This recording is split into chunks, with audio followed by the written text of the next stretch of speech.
আজকে তোমাদের সাথে একদম অনুষ্ঠান বাড়ির মতো ইলিশ মাছের মাথা দিয়ে ছ্যাঁচড়ার রেসিপি শেয়ার করব। খুবই অল্প সময়ের মধ্যে আর সহজ পদ্ধতিতে এই রেসিপিটি তৈরি করে নিতে পারবে।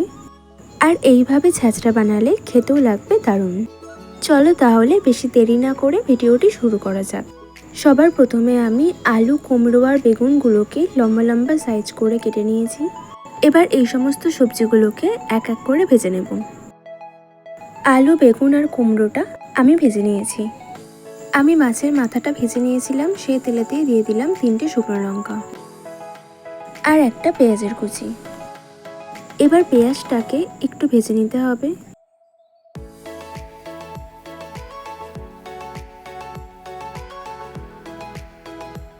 পেঁয়াজটা ভেজে নেওয়ার পর এখন কেটে রাখা পুঁই শাকটা দিয়ে দিলাম।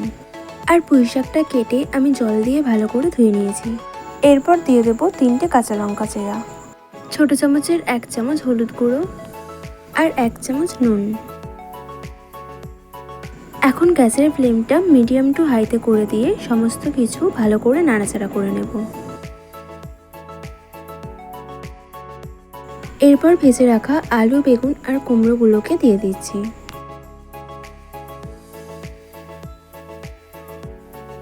সবজিগুলো দেওয়ার পর আবারও সমস্ত কিছু একসাথে খুব ভালো করে মিশিয়ে নিতে হবে।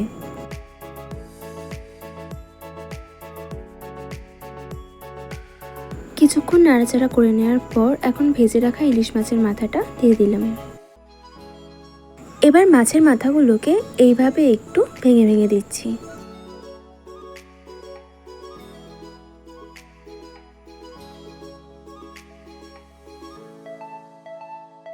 এখন গ্যাসের ফ্লেমটা হাইতে রেখে কিছুক্ষণ নাড়াচাড়া করে নেব।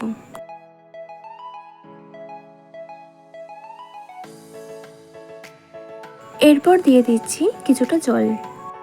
জলটা দেওয়ার পর ভালো করে সমস্ত কিছু মিশিয়ে নিচ্ছি। আবারও একটু জল দিয়ে দিলাম। এবার গ্যাসের ফ্লেমটা মিডিয়ামে রেখে ঢাকা দিয়ে রাখলাম। 10 মিনিট পর ঢাকাটা খুলে নিচ্ছি। জলটা এখনো পুরোপুরি টেনে নেয়নি। এটাকে নাড়াচাড়া করে আরও মাখো মাখো করে নিতে হবে।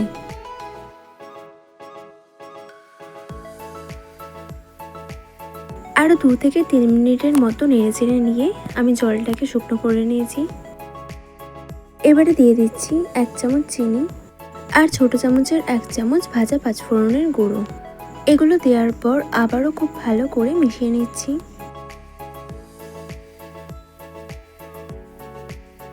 রান্না কমপ্লিট হয়ে গেছে। এবার এটাকে নামিয়ে নেব। ইলিশ মাছের মাথা দিয়ে ছ্যাঁচড়ার এই রেসিপিটি তোমাদের ভালো লাগলে ভিডিওতে একটা লাইক আর কমেন্ট করে দিও।